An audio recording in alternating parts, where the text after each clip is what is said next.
what up, man? Yeah, what's up, man? Nothing much. I was just talking about I guess the changes that they made to Ken and Ryu in this game, going into Ultimate. I'm saying that the auto turnaround helps Ryu and Ken not get crossed up, but there's a trade-off because now that they can't turn their backs, you can't turn your back to your opponent anymore. You can't back air, and which is Ryu and Ken's probably one of his best aerials because it was super long, and it was just really meaty, really like it out-prioritized, or not out-prioritized, but it would win a lot of trades and exchanges for Ryu in Smash 4. Alright.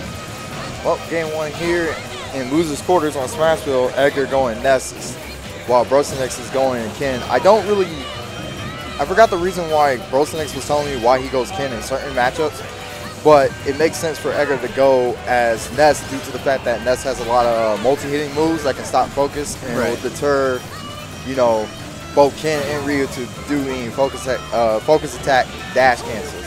So right now, Edgar actually taking his first stock, and that was like just immaculate all around throughout the entire play.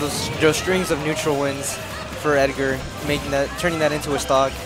And I think the reason why, because you talked about it a lot, is like when he feels like he can't pressure as much, or that he feels like Ryu would have a rougher time because of the single hits and because of the recovery, he uses Ken.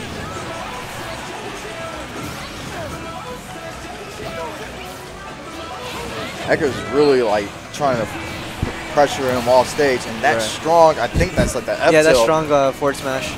Oh, strong forward smash? Yeah, that's forward smash. I actually don't know what a strong F tilt and everything looks like, so it's kind of strong. I rarely seen Ken, so yeah, strong F tilt I think is where he kicks or he lifts his leg up and then he drops it down like an X kick. That's why I figured that was the axe kick for. And then medium forward tilt is when he kind of does like this reverse roundhouse, kind of, where like that. Not that one. That one's actually strong. Okay. All right, that makes sense. Right now, Brosinex sitting here on his last stock while Edgar is just putting on this damage right now. Honestly, Edgar is that's an unfortunate forward air dodge. Edgar was doing it like pretty well and pretty solid for the fact that like he's just consistently pushing him off stage.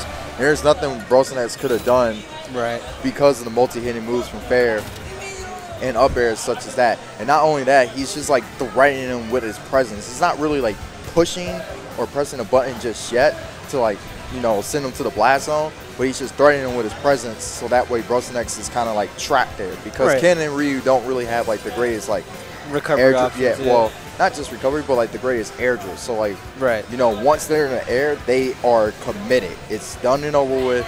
They're not moving left and right. They are stuck in that spot. So like you have an easier time to read where they're gonna land at. Or what they're going to be at, especially in the air, more than anything. Because like when they jump at you, that's a commitment right there. Yeah. And that's like, because like in Street Fighter, it's the same thing where in Street Fighter, if you jump at someone, you're committing to that jump. And the same thing was done here where they can't really do anything unless, all they can really do is either jump at you and jump away to like threaten you, or they could jump at you with like a fair. Yeah. And that's what they would do in Smash 4. But in this game, Brosinex did say that fair isn't like as such not a good move like at all. And it's just he doesn't really like jumping in and fairing anymore. I'll have to find that out. I'm like trying to get some friendlies before we all roll on out of here so I can get the matchup down. But he's going Ike against Ness, and Ness has always had a huge struggle against sword characters. I don't know as far as in Brawl, but then again, Mark had like an infinite chain grab or infinite release grab on him, so that kind of sucked for the Earthbound kids more than anything. But I know in Smash 4, like he just really struggles a lot against sword characters. So we'll see how this goes. And right now, it looks like it's actually doing Brosinex really, solid right now. So this counter pick isn't too bad, but Edgar pushing him back off stage. That was actually a really smart double jump, the PK Fire cancel.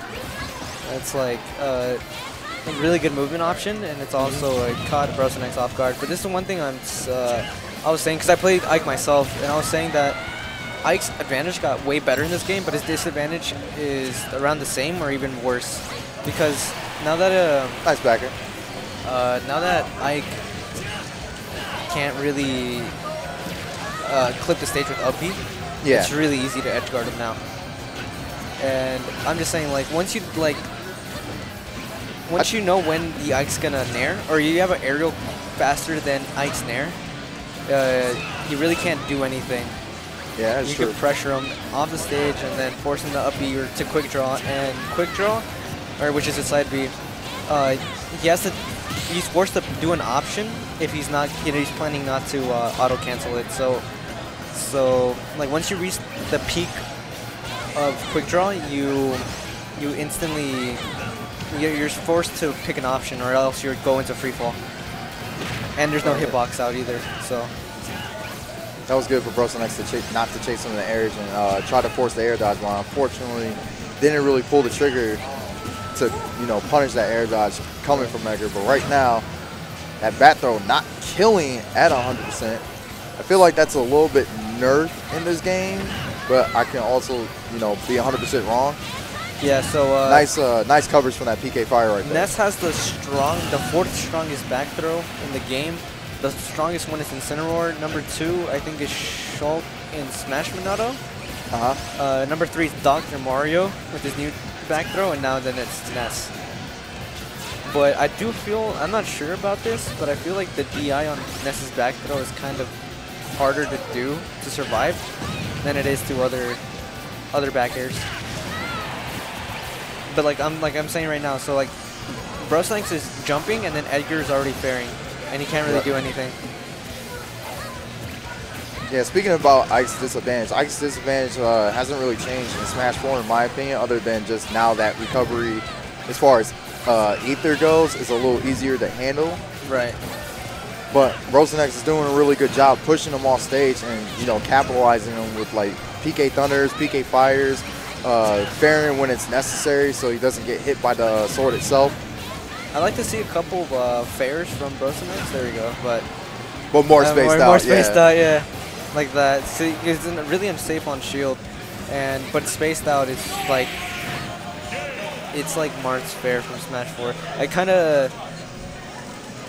I don't know, like he also had an opportunity where Edgar got up from the ledge and instead of, he hit a shield and he punished with down tilt, but down tilt and forward tilt have around like the same around the frames. Okay. I think it's around like 14, 13. And so he could have forward tilted and he would have killed Edgar in that situation. Yeah, forward tilt can catch a get up attack and roll when spaced perfectly, especially the fact that Ike has a little more range now. Right. Compared to the last one.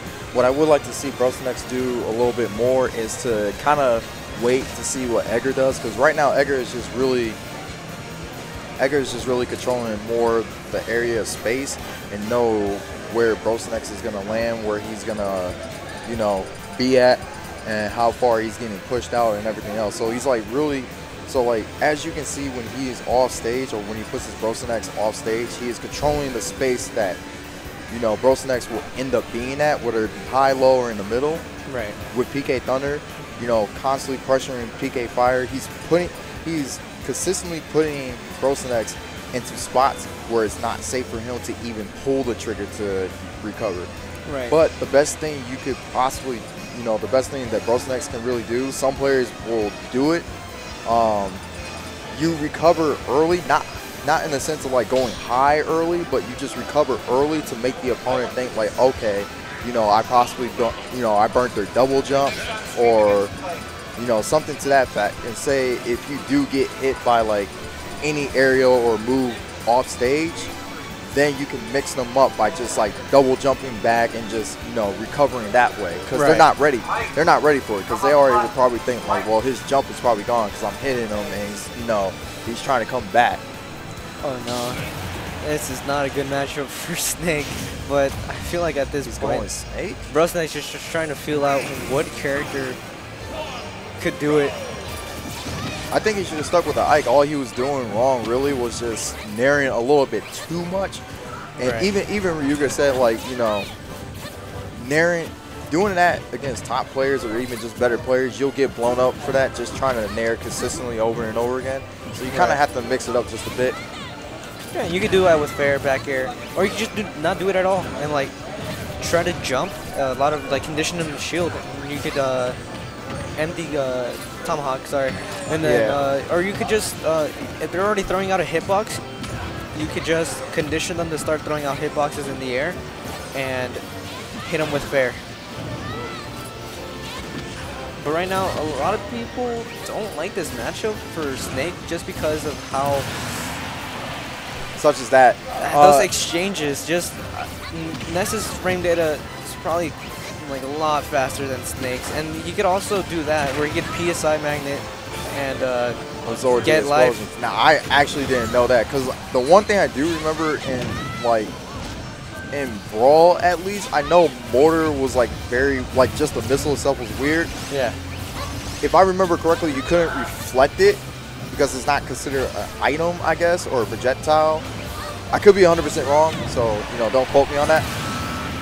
Yikes. Fortunately, now it's brought down to 2-1. But what Edgar's really doing pretty well is that he's consistently in the Snake's face. Right. Due to the fact, like, how Brosinex is playing Snake after, you know, luckily, thank you, Honeydew, for teaching me a little bit more. I learned that just being in the Snake's face constantly, especially ones that are like to camp and try to like set up with grenades and C4s and everything, like ruins their game plan. But you want to be more smart about it, because just like right now, you can get caught with up tilt, you can get caught with F tilt. You know, they might hit you with a dash attack, which is actually invincible on the arms and the head during it, and it doesn't really even help try to like punish it in the middle of his roll, because you probably will hit the invincibility frames of it anyway. So like right there, like he can't really punish, like he can't set up any traps with missiles, because all he has to do is PSI magnet, and then like you were saying, all he has to do is get into his face. All he has to do is get into his face. Ness is so, like, Ness is one of those characters that could either get into your face, blow you up,